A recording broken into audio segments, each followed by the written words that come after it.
Pi.ai review. Is it an AI assistant worth trying? So, pi.ai, short for Personal AI, is an AI assistant built by Inflection AI with the goal of being a supportive, conversational, and empathetic companion.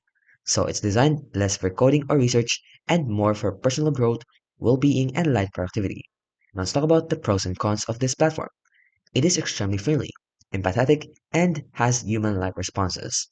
It's great for casual conversations, stress relief, and personal support. It's also helpful for brainstorming, journaling, and reflective approach of thinking. It is also available across multiple platforms like the app and the web.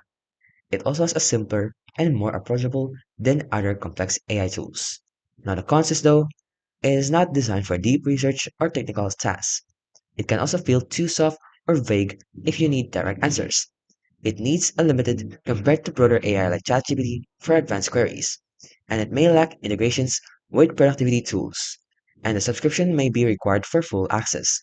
But overall, it is a worthwhile as AI assistant if you're looking for a compassionate, conversational tool that feels more like a friend or a coach than a traditional chatbot. Although it's not the best choice for technical problem solving or in-depth research, but it shines in personal support, reflection, and casual productivity.